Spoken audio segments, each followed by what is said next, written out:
Hi everyone, welcome to another episode of Failing My Way in Public to Success, the Mark Sclair podcast. You could have been anywhere else, but you're here with me right now, and I appreciate that. So let's get started. So there's been a little bit of a setup change. If you can see, if you're watching this on Instagram and on YouTube, you'll see here that I've put some little things behind me. And I think that when you do stuff like this, when you put content out, it needs a bit of personality. It needs a little something about you.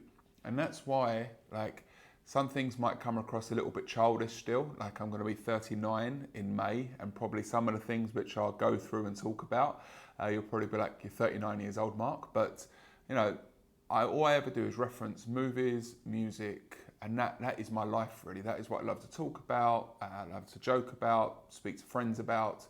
So I wanted to bring that more into here to give a little bit of personality to who I am, a bit of insight to who I am, because when you're looking to work with people, it's not just about, obviously you need to know I can get the job done for you, but who is that person you're going to be working with? Do you actually want to work with them? And if you can connect and align in certain ways, then it's going to make the journey and the experience that much better.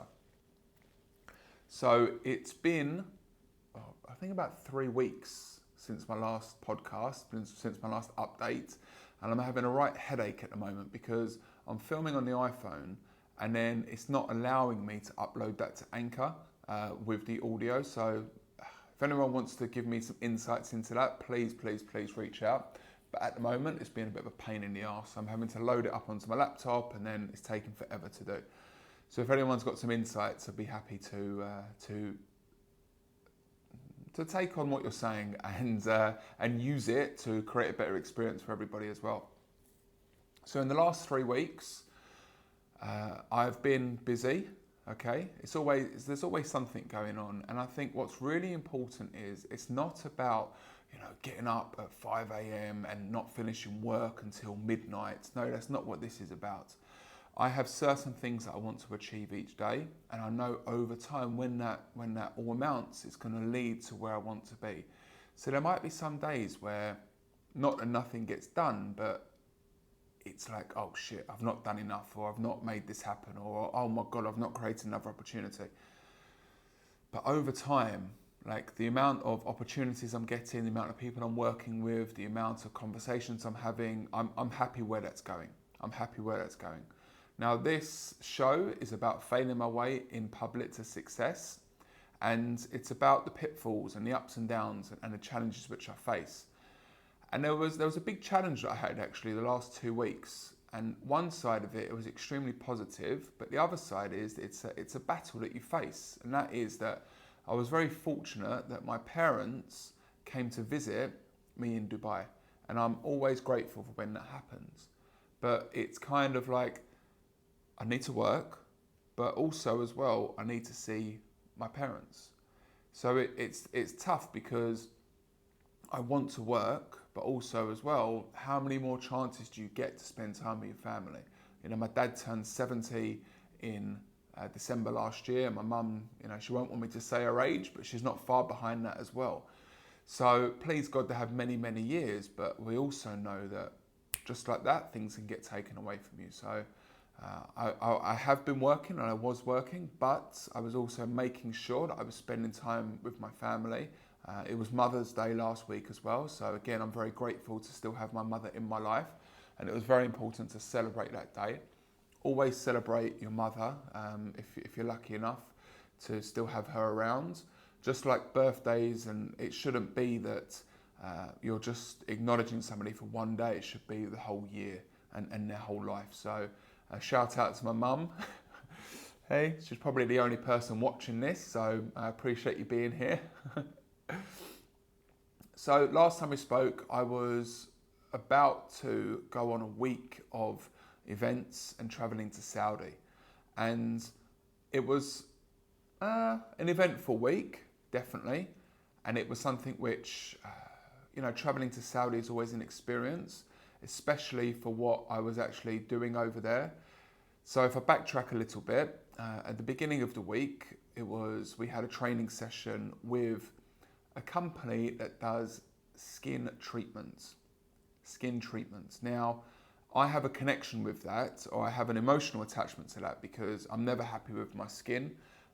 The dermatologist, I'm probably closer to my dermatologist than what I am with anyone else. And he's my therapist in many ways. But I suffer from some bad skin, and could it be down to eating? Could it be down to the weather that's in Dubai? I think it comes with a multitude of things. But I'm never happy. So when I'm going to train this company and they are offering skin treatment to their patients, I can connect with that because I know how important it is or how good it is to feel when your skin is good. You know, it's not about getting the treatment done. And this is why it's so important in sales to remember this one thing, okay? People aren't buying the product. They're buying the outcome. They're buying what it can do for them. And imagine if somebody has a skin treatment done and like this light now, or nothing worse than when you go into a lift. That is oh my God, I hate it. You go into a lift, you've got the light above you, and it just reveals every single bit of your skin. All the blemishes, all the things you try to hide. So imagine how confident you feel when you go into that lift, or you go into a room, or you go into a meeting and your skin is feeling good and you're feeling good because of it. Yeah, you're more confident, you're communicating with people, you're out there, and that is what happens. That's the effects that happen. It isn't that you're buying a skin treatment, it's what the skin treatment is going to do for you.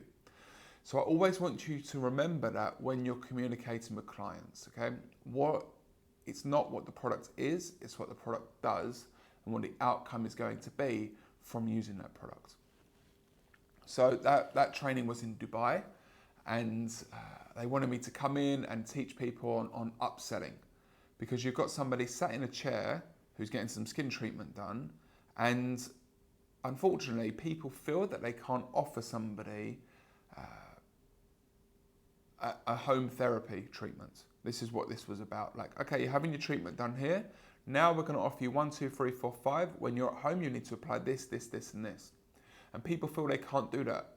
But for me, you've already spent $1,000, $2,000. What's another $300, $400? Especially if what this is going to do is exactly what you need. But the aestheticians, they are called, okay? That took a little while for me to pronounce, but aestheticians, they didn't feel confident enough about offering that. Now, why shouldn't you feel confident? If you believe in your product, if you believe it's going to help people, then it's your duty to put this to the person. Now, there's ways and techniques that we do this, and you have to feed off of what their energy is like as well. But I always like to manage expectation. Like, I'm going to give you this treatment now, and after this, I'm going to make some suggestions, but you should see from the glow that you have, this is the aftercare service that you need. Now, a lot of the time it might need a bit of further communication, but I manage that expectation at the beginning. So that was the Monday. All right. Then I had the pleasure of speaking on stage in a panel discussion with a company which I'm working with to offer my training course, which is the 5 principles to building a career. The 5 principles to building a career. And this was focused on the real estate sector. So this company, they train real estate agents, but they wanted me to come in to help more with like development of those people. It's not just about selling, it's about getting recognition, getting support, building confidence, feeling good about yourself as well. So we're very much aligned in that way, but we had a panel discussion about the importance of education within real estate.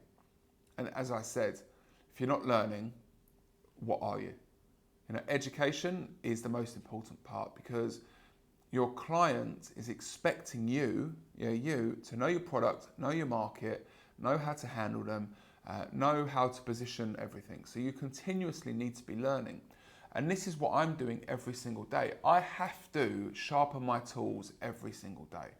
And there's people that I listen to, people that I get inspired to, and then I action that whilst I'm in meetings with clients, and I try it out and I see if it can actually work for me.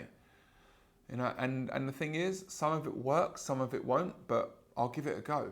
And there's nothing wrong with that. So after we did this panel discussion, which was really good, I was on a stage with some really influential people and people that are making a good name in the market and aligned with me in regards to ethical ways of doing things. So after that, it was my turn to do a presentation, and that was going from an average salesperson to a great salesperson, an average real estate agent to a great real estate agent. What does that actually look like? And I did my normal thing, which was talking about, what is the one thing you can control? And this is so important. As long as you're working on yourself every single day, that's what you can control. And I asked them, what's the one thing you can control? And some people will say, like, the price. Well, I ask you this question. If you're working for a company and the management decides to put the price up by 15%, what control do you have? Or the only thing you have control over is learning about the product, learning about the market, sharpening your sales skills, staying mentally and physically healthy.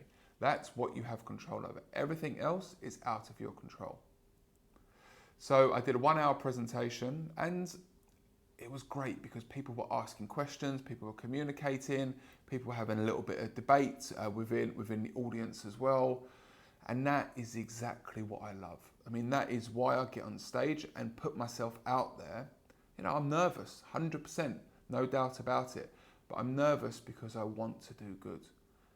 And I know that before I get on stage, I've put in the effort, I've put in the work, and I've visualized myself on stage as well, which is extremely important to do.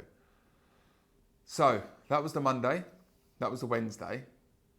And then I had to jump on a plane literally that night and fly straight to Saudi.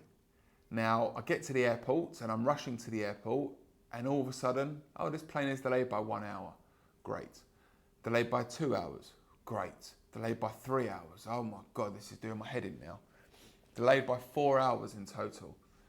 But the thing was, I had training the next day in Saudi.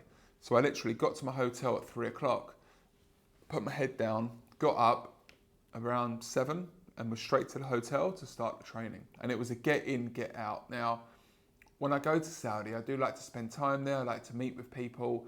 But I wanted to get back because my family were arriving like the next day, and I wanted to make sure that everything was sorted and everything was arranged. Normally my parents stay with me, but this time they stayed in an Airbnb. And honestly, that's another episode. That's a whole episode by itself about the dramas there. That's a whole thing for another time. So, in Saudi, same thing again in regards to with the skin training or the skin treatments for the company. But this time it was at the Ritz-Carlton, an extremely grand hotel, beautiful setting, absolutely loved it. And I put up some photos on my Instagram about how beautiful this hotel was. It really was. But again, I'm in a room with people who don't feel confident. Not really. I always ask as well, here's another question. How many of you are salespeople? There was a room of 30 people and only 2 people put their hands up. They are salespeople. Every person, you listening to this, every person is a salesperson. Yeah. No, I don't care if it's not in your job title. You are a salesperson.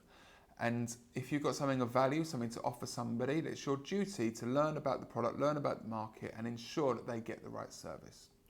But these people, again, no matter what country you go to, they didn't feel confident enough to speak up to the clients and make suggestions to them.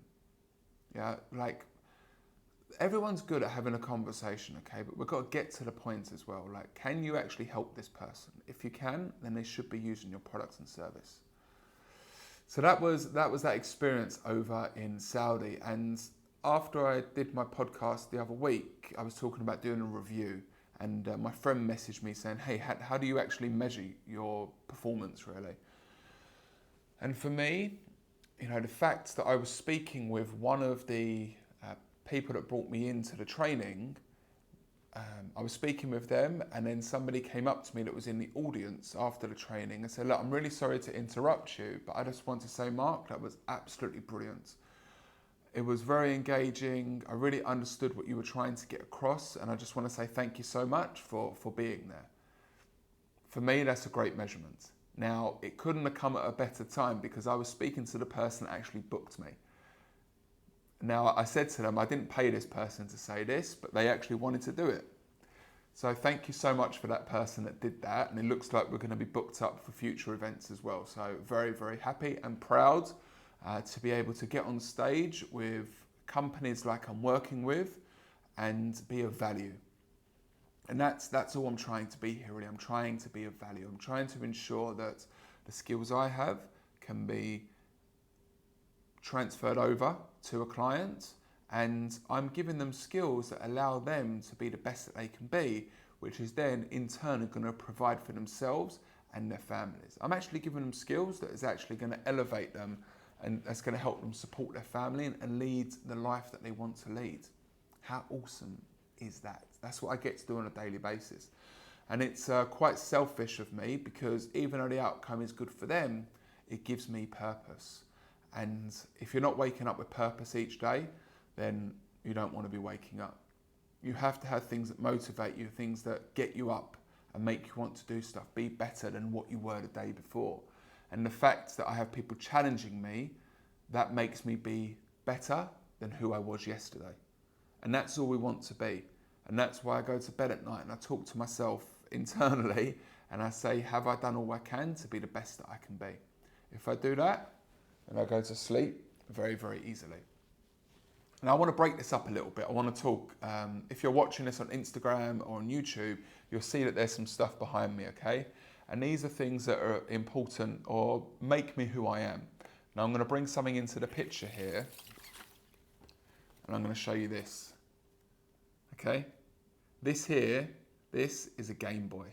Now, how did I get my hands on not just one? There's a second in the background there. I've actually got 4 in total. Now, what I want, if you've watched this video, okay, I want you to message me, and then on the next one, I will tell you the story, because you wouldn't believe how I got my hands on these things. It was just an absolute chance that I was able to do it.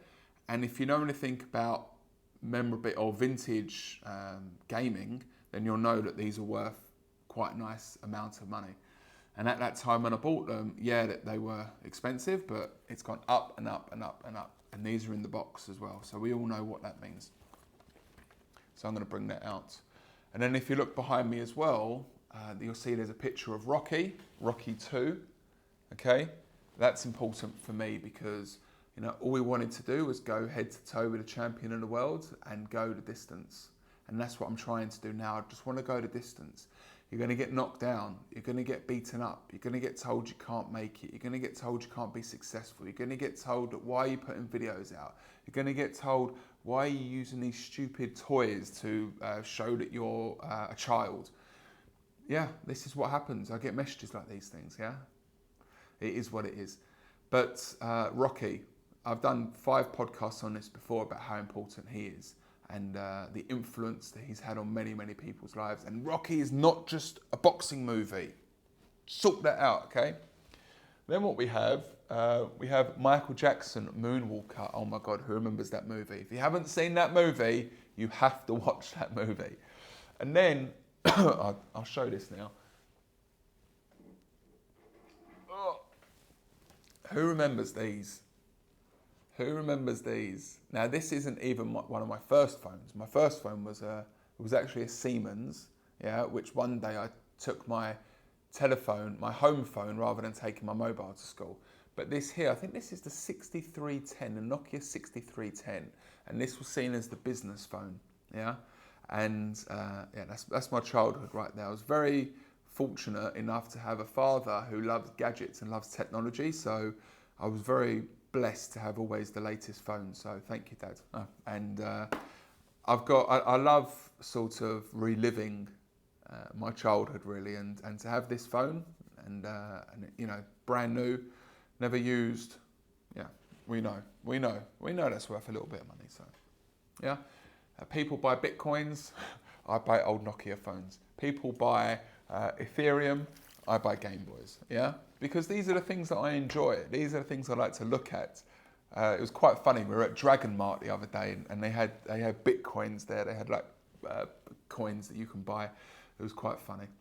I digress. So let's get back into this now. Now, last week, when we talk about dramas that go on. I had a phone call and I answered the phone and they said, this is CID Police Department, the Dubai Police. And I was like, okay.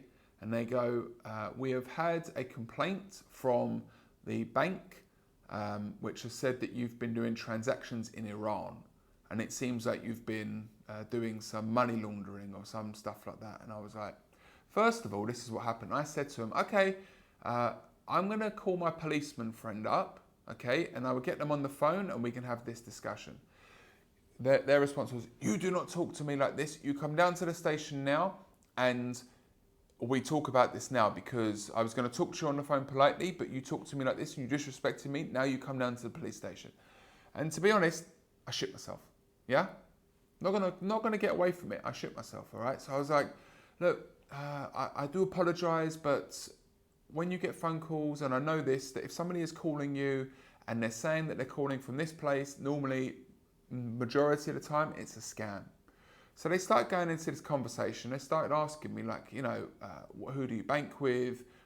What amount of money do you have in your account? And remember, I'm still thinking, like, shit, this could be real. This could be real. So, but the more they kept on asking stuff, the more I was like, this can't be it. So I said, look, I'm not going to give you any information over the phone. Okay? They're like, oh, what's your email address? I was like, I'm not giving you. I will come to the police station. We will talk about this. They gave me the address, okay? And I got in my car and I drove down there. Yeah? And it was about a 45-minute drive. And this was just as Ramadan finished, or not finished, but people were leaving work to go home. So you can imagine the traffic as well. And I get there. They even gave me the name of the officer to go and see. Walked into the station. And at first I said the person's name and they repeated it back. And I was like, oh my God, this is actually true.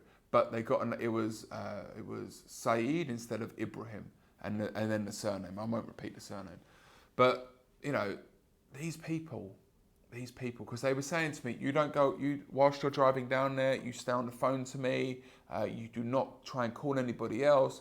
We are now putting your account on hold. We're going to check for your emails. We're going to check for your phones. This is what these people were doing. And, you know, how do you go to sleep at night doing this stuff? Honestly, it's an absolute...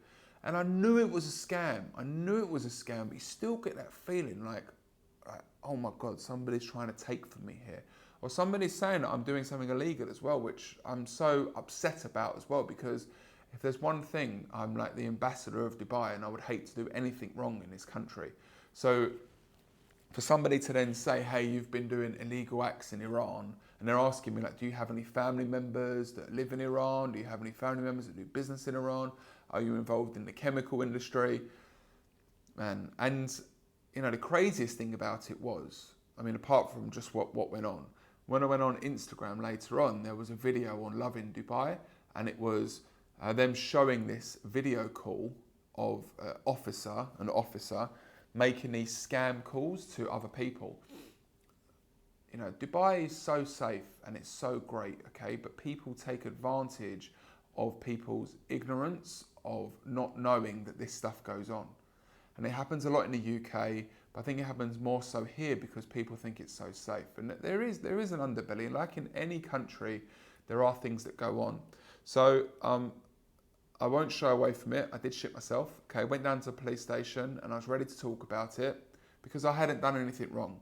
So let's talk about this. But I was not going to give over my details over the phone. So that is the experience that I had from that day, and it messes with you. You know, when I suffer, and I've spoken about this before, I suffer from anxiety. And the anxiety to me is not like, oh my God, this is going to happen. I get like dead dog tired. I just need to sleep. That's what happens to me. When I get this anxiousness, when I get like a little bit emotional about things, I just need to lie down and go to bed. That's what happens to me. So I'm happy to communicate that, happy to talk about that because it's real life, you know. But a lot of the time, when we look at fear, FEAR, it stands for false evidence appearing real. False evidence appearing real. And a lot of the time, we make these things up in our heads and we picture how bad things are, but really, like, they're not that bad. They're not that bad at all. So there's a lot going on at the moment. There's a lot happening. There's a lot of challenges that I'm facing, like with it being Ramadan and wanting to do more work, but also realizing that generally, in regards to training, there's normally a little gap between that time, but you've got to be ready to go when things get going again in the next couple of weeks. So that's what I'm preparing myself for. At the moment, there seems to be a lot of collaborations that I'm doing, and this is really good because I don't like doing too much business development. I know I'm a sales trainer, but I don't really like doing too much business development. So if I can collaborate with people, so if you're listening to this now and you feel that we can collaborate together, reach out to me. I'm always happy to do that, because if you've got clients that feel that you feel they can benefit from the training that I offer, then let's do this. Let's partner together. Let's partner together, because that's what this region and that's what this country is all about. Like, there's so many opportunities to work with people, like-minded people that come here and want to be successful. And that's what I want to be. That's what I'm working on each day. That's what I'm trying to make happen. So also as well, when I do these podcasts, I try not to write down too much. I want it to come to my head. But sometimes I'm a little bit blank in regards to what went on as well. So as I talk about this, there's probably something which I've forgotten about, but I will save that for next week. So I want to thank you all for joining me today. You could have been anywhere else, but you're here with me, and I appreciate that. So tune in for next week. I don't know if I've spoken about this actually. Sometimes I can't remember actually if I've spoken about this in the last podcast, okay? So hang on. Wait, there's more. Yeah, there's more. There's something which I've developed mentally. There's something which I've developed which I call turning point. What this means is that people don't like change, okay? But if I come to you and you've been doing something, the same thing again and again and again, and I come to you with the same thing, you've had this experience where it's not worked. So you're not going to be forthcoming with actually want to work with that, because you've got this emotional experience of you've tried that out and it's not worked. But the problem is you also don't like change. So you have to create what is a new opportunity that leads to a new decision. So it could be a new way of doing things. But there has to be a time where you get to the peak of it and then you make that change. And that's why I call it the turning point, because this is going to be your turning point. This is going to be your turning point. So I know I normally sign off with, that's it for today, thanks a lot, and I'll see you tomorrow. I prefer to finish off with now, this is your turning point. Let me hear your thoughts on this. I'd love to know when a time has come when you want to make change and people come to you with doing the same thing and there's a restriction there from your side. And what was it that made you make that change? Because everyone has a turning point, and if we can work together, this would be your turning point. Take care, everyone.